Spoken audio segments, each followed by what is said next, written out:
All right, so we got the Tavor SAR set up for kind of home defense, and going to go over a couple little issues. First, pull that out.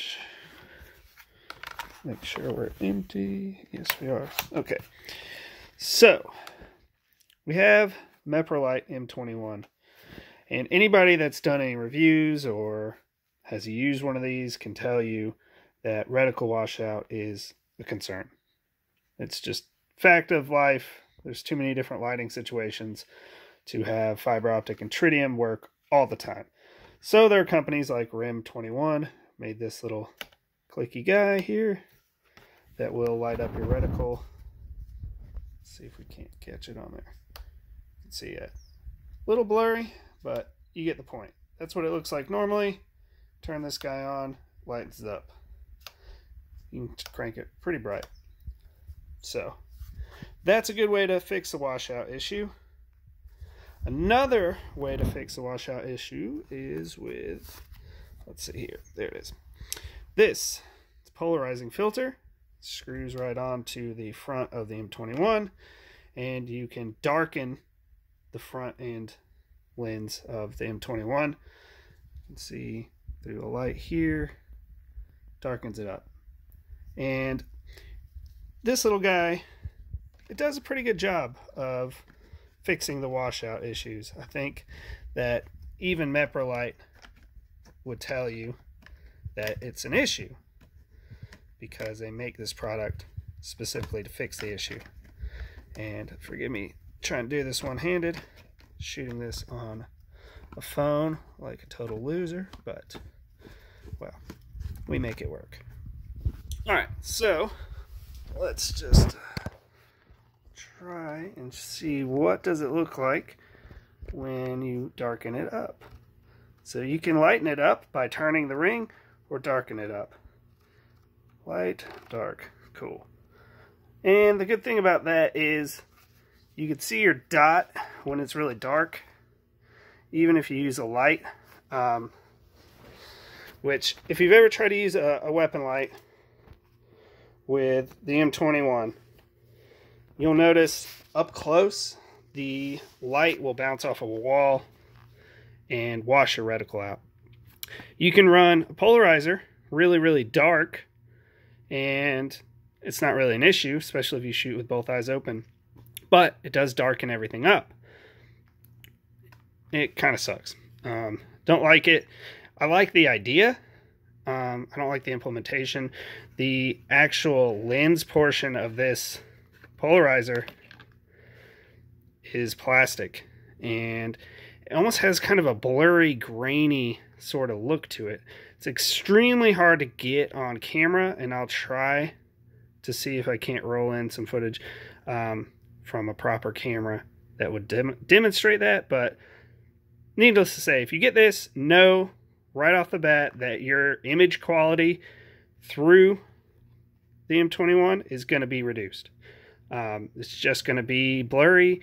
I've sent one of these back to meprolight hoping that maybe it was just a crappy one that I got. Second one was the same thing. I actually took this apart, which I was hoping I could maybe clean the lenses a little bit. It's just one lens. But again, it's plastic and it is what it is. Never, ever take these apart. As soon as you take this apart, you'll realize that you have made a horrible choice. And there's a ratcheting mechanism in there. There's detents, the little balls. There's just, don't ever take this apart. It is what it is. If you like it, cool. It works for a lot of different situations. It's worth having, especially if you have M21, but not perfect. Next thing is the M21, which a lot of people have reviewed and talked about online. I'm not going to do a full review on that. Basically, it's LED, so when you turn it on, it just lights up your fiber optics, which makes your reticle glow. Also, very good, well implemented. Sticks out a little bit, but not too bad. Battery life's good on it. It is kind of plasticky. I don't know how durable it would be. I don't know. I'm not going to combat with it. So I'm not too worried about it. It's just sitting at the house waiting for a bad day. But reason why this is less than ideal is, say something's going down, you grab your rifle, you click that safety off, and well, now you got to worry about turning this on and off. I don't like that. I love EOTechs. There's a reason why I don't have an EOTech on my defensive rifles here at the house, because you have to turn them on and off. I want to just grab it and go. The M21's always on. That's a pro. Never has batteries. That's a pro. Washout is the huge elephant in the room for these things. So, especially when you're using weapon light, it's going to bounce off the wall or whatever you're aiming the light at, and it's going to wash your reticle out. So what did I do to fix that? Because there was no fix for it. Pretty simple.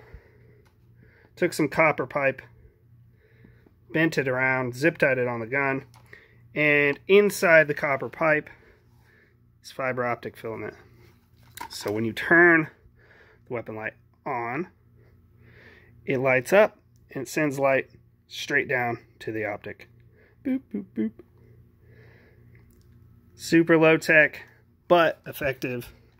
Let's see if we can't figure out how to get our dot. There we go. So our dot is on there. If I turn the light on, the dot gets brighter. Kind of a crappy quality of video because I'm shooting with a phone.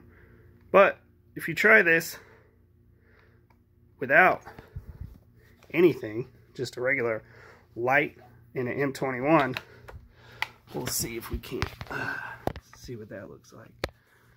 So there's our reticle. Let's see if we just light it up. It's gone. See what I'm saying? Pretty hard to see. And the lighter the background, like if you're looking at one of these walls, the more pronounced that washout is going to be. So, FYI, if you want to run an M21 in an HD setup, maybe a decent idea. Run some copper tubing with some fiber optics. Seems to work for me. Very simple, and I don't have to worry about turning something on and off. Like if I use the light, it's automatically going to brighten that reticle. Of course, this whole setup, as lovely as she is, has been surpassed with something that's a little more effective for what I needed. Other dual illumination optics, like this little ACOG reflex, same exact problem. There's a reason why these optics are falling out of style. Nobody really runs them. This one also has a polarizer, but huge problem. This one, when you turn that ring, there's little click detents, and it will stay in whatever setting you want. This guy, yeah, you can imagine how many times does the front of your gun or the side of your gun brush something. Not ideal. Come on, Chichcon, seriously. Whatever. Anyways, this is just kind of, I wanted to keep it kind of old school. I put this guy on there because the blast from the muzzle brake is just so damn loud inside. This kind of mitigates that. It's not a suppressor. It is what they call a sound mitigation device. It just screws on over top of the muzzle brake. So this muzzle brake works great. The gun doesn't move when you shoot.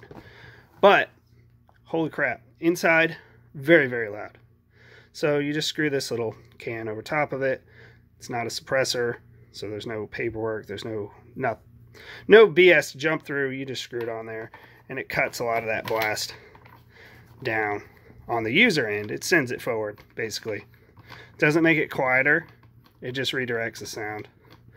And even on my X95, you'll see I threw a Surefire Warden up front for the same reason. If either one of these goes off inside, you know it. But those muzzle devices help a lot. Anyways, just want to do a quick video on how I got around the washout. So, fiber optics to the rescue. If you guys are running a M21, you could probably come up with a similar fix. But that's it.